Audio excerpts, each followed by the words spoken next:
सिया राम जय राम जय जय राम। सिया राम जय राम जय जय राम। रघुनंदन जय जय सिया राम।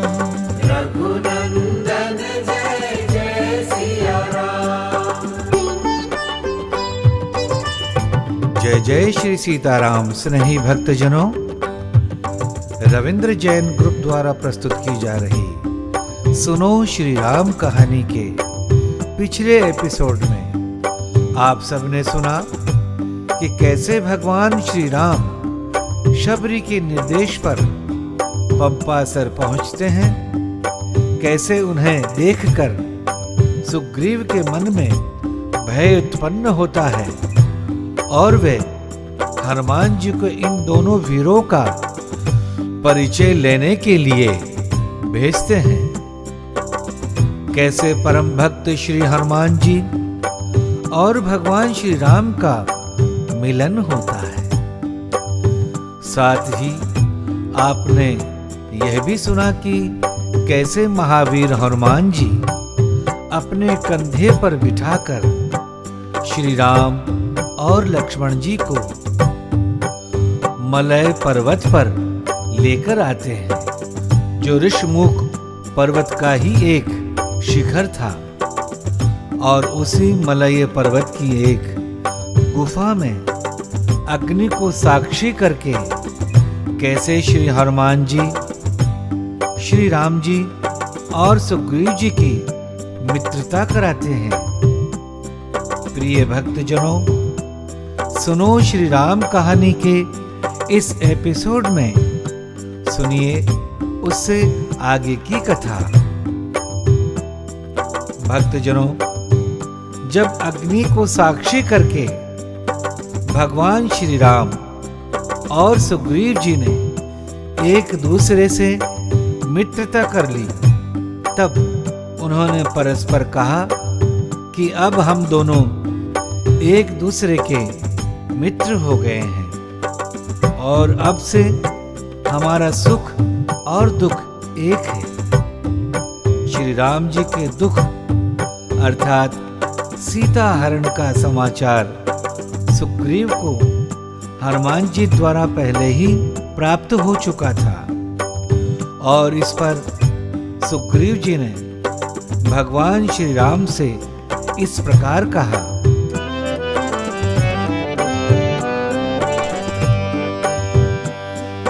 मंत्रिन सहित यहाँ एक बारा बैठ रहे हूँ मैं करत बिचारा। गगन पंथ देखी मैं जाता, पर बस परी बहुत बिल पाता। राम राम हा राम पुकारी, हम ही देखी दीन है उपट डारी।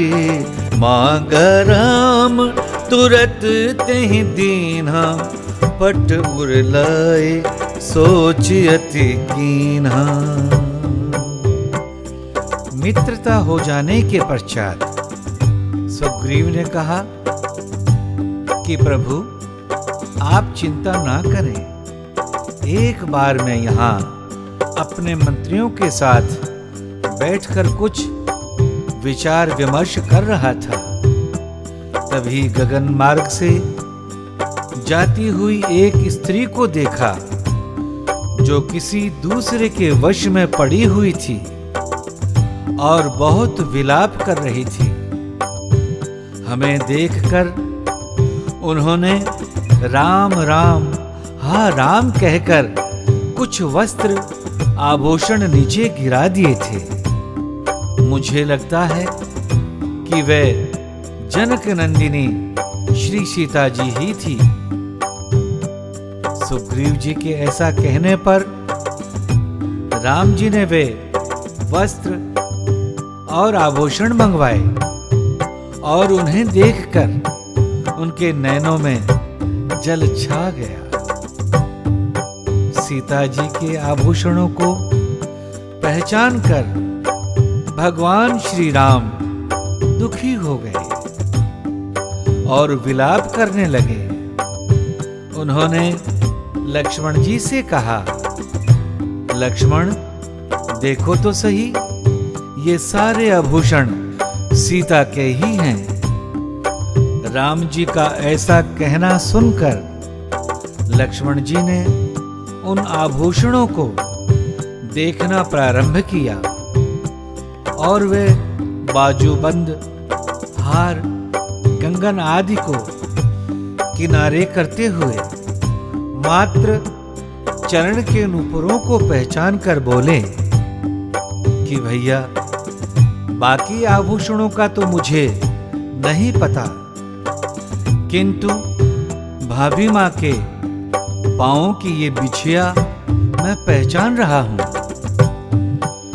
राम जी ने आश्चर्यचकित होते हुए कहा, लक्ष्मण वनवास के समय सीता की सेवा में मुझसे अधिक तुम रहे हो, तुम्हें तो ये आभूषण सबसे पहले पहचानने चाहिए। इस पर लक्ष्मण जी ने कहा, भैया मैं अधिक समय तक भाभी मां की सेवा में अवश्य रहता था, परंतु उनके चरणों के अतिरिक्त मैंने उनके किसी अंग को कभी नहीं देखा, इसीलिए मैं मात्र नूपुरों को ही पहचान पा रहा हूं। धन्य है हमारे सनातन धर्म की ये मर्यादा और धन्य है रघुवंश के ये चरित्र, जिन्होंने हमें हर रिश्ते को आदर्श पूर्वक निभाने का संदेश दिया है।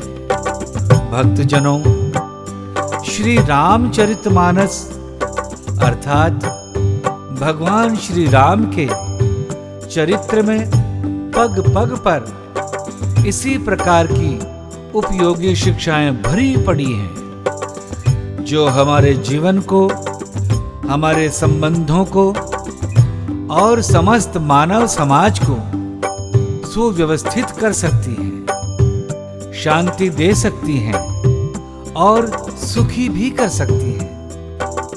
आवश्यकता है मात्र इन शिक्षाओं को ध्यान से पढ़ने, समझने और जीवन में उतारने की। चलिए चलते हैं मूल कथा की ओर।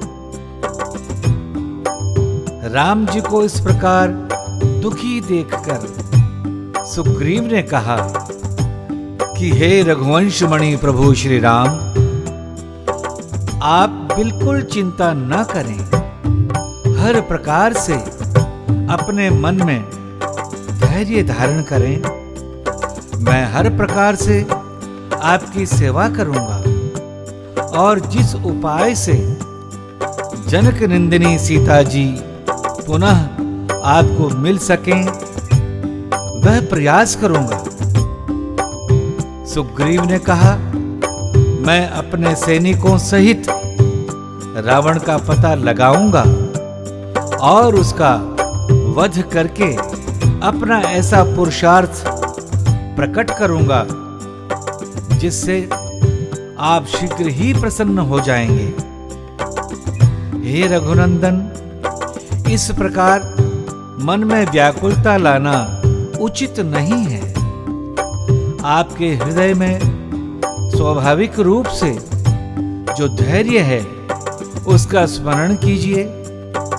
इस प्रकार बुद्धि और विचार को हल्का बना देना, उसकी स्वाभाविक गंभीरता को खो देना आप जैसे महापुरुषों के लिए उचित नहीं है। मुझको भी पत्नी के विरह का महान कष्ट प्राप्त हुआ है, परंतु मैं इस प्रकार शोक नहीं करता और ना ही अपना धैर्य खोता हूं। प्रभु, यद्यपि मैं एक साधारण सा वानर हूं, तथापि अपनी पत्नी के निरंतर शोक को सहन करता हूं। आप तो महात्मा हैं, ज्ञानवान हैं, धैर्यवान हैं, आप बिल्कुल शोक ना करें। आपको चाहिए कि आप धैर्य धारण करके अपने आंसुओं को रोक लें। सज्जनों के मर्यादा और धैर्य का परित्याग न करें।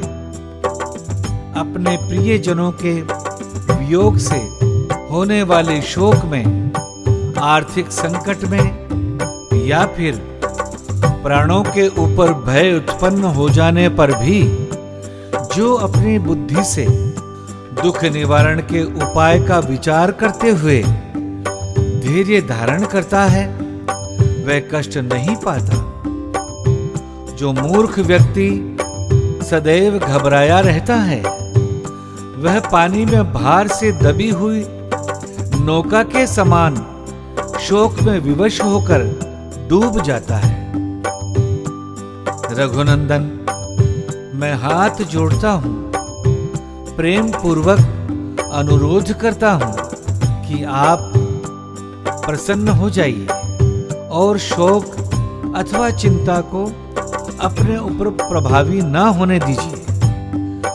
जो व्यक्ति शोक का अनुसरण करते हैं, उन्हें सुख नहीं मिलता और उनका तेज भी चला जाता है। अतः आप चिंतित ना हो।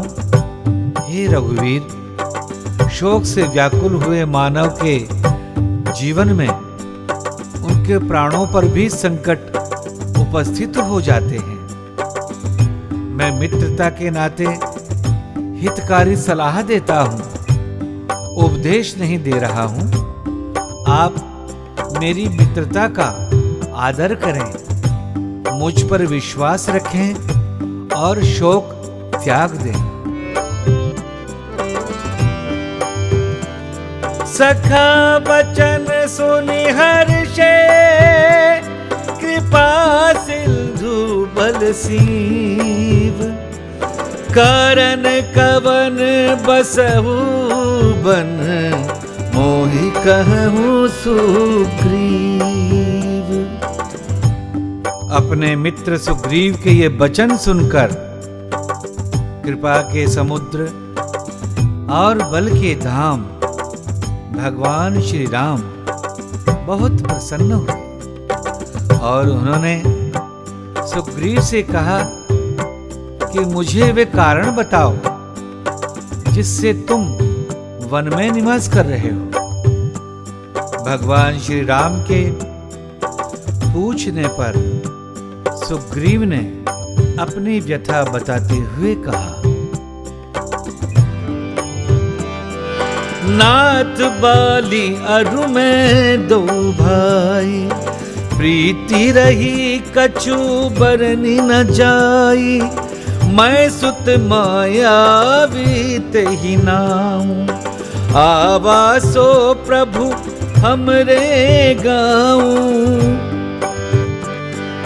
धावा बाली देखी सो भागा, मैं पुनि गयऊं बंधु संग लागा। परिख सुमोही एक पखवारा, नहीं आवऊं तो जाने सुमारा। सुग्रीव ने अपनी व्यथा कथा बताते हुए राम जी से कहा कि हे भगवान, मैं और बाली दोनों ही भाई भाई हैं और हम दोनों में बहुत अधिक प्रेम था। प्रभु, एक बार मैं दानव का पुत्र मायावी नामक राक्षस हमारे नगर में आया और उसने नगर द्वार पर जाकर आधी रात को बाली को ललकारा। बाली शत्रु की ललकार को सहन नहीं कर सकता था और वह उस राक्षस की ओर दौड़ा। बाली को अपनी ओर आता देखकर वह मायावी राक्षस वहां से भाग गया और एक गुफा में जाकर छुप गया। बाली उसी के पीछे पीछे गुफा तक पहुंचा और मैं भी भाई के प्रेम के कारण बाली के पीछे पीछे वहां तक पहुंच गया। बाली ने मुझसे कहा कि हे सुग्रीव, 15 दिनों तक मेरी प्रतीक्षा करना। मैं गुफा के अंदर जाकर उसका वध करूंगा और अगर 15 दिन तक मैं बाहर नहीं आया तो समझ लेना कि मैं मारा गया। प्रभु, मैं वहां 1 महीने गुफा के द्वार पर खड़ा रहा और महीने भर बाद उस गुफा से एक भयंकर रक्त की धारा प्रवाहित होने लगी। बाली ने मुझसे कहा था कि यदि मैं 15 दिन तक ना आऊं तो समझ लेना कि मैं मारा गया। और 1 महीने के बाद जब मैंने गुफा से निकलती हुई रक्त की धारा देखी तो मुझे लगा कि उस राक्षस ने मेरे भाई बाली को मार दिया है और बाहर आकर मुझे भी मार देगा। इस भय से मैंने गुफा के द्वार पर एक बहुत बड़ी चट्टान रख दी और नगर को लौट आया। मंत्रियों ने किष्किंधा नगर को राजा से विहीन देखा तो जबरन मेरा राज्याभिषेक करके मुझे किष्किंधा का राजा बना दिया। उधर बाली उस राक्षस का वध करके वापस आया और उसने मुझे सिंहासन पर देखा तो बिना जाने समझे उसने मुझे बहुत मारा, मेरी पत्नी का हरण कर लिया और मुझे राज्य से बाहर निकाल दिया। अभी भी मैं उसके डर से कहीं भी सुख से नहीं रह पाता। मतंग मुनि के शाप के कारण वह इस पर्वत पर नहीं आता, इसीलिए मैं यहाँ निवास करने लगा। तथापि मन में भय सदैव बना रहता है।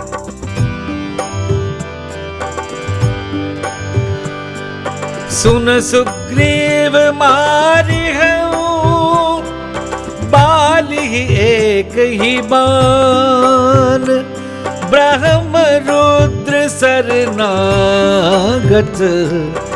गए न उबरी ही प्राण, गए न उबरी ही प्राण। मित्र का दुख सुनकर भगवान श्री राम दुखी भी हुए और उन्हें क्रोध भी आया और प्रतिज्ञा करते हुए भगवान श्री राम ने सुग्रीव से कहा, हे सुग्रीव, सुनो, निश्चिंत हो जाओ। मैं एक ही बाण से बाली को मार डालूंगा। ब्रह्मा जी और शिव जी की शरण में जाने पर भी उसके प्राण नहीं बचने पाएंगे। स्नेही भक्तजनों, सुनो श्री राम कहानी में आज की कथा यहीं तक। सुनो श्री राम कहानी के हमारे अगले एपिसोड में हम आपको सुनाएंगे भगवान श्री राम द्वारा वर्णित सच्चे मित्रों के लक्षण और दुंदुभी राक्षस की कथा, जिसे बाली ने मार के फेंक दिया था और जिसके कारण बाली को मतंग मुनि द्वारा श्राप मिला था। प्रिय भक्तजनों, भगवान श्री राम के अथाह चरित्रों के संकलन रामायण में वर्णित इन अद्भुत कथाओं को सुनते रहने के लिए हमारे चैनल को सब्सक्राइब कर लें हमारे साथ बने रहें। एक बार पुनः बहुत बहुत धन्यवाद। जय जय श्री सीताराम।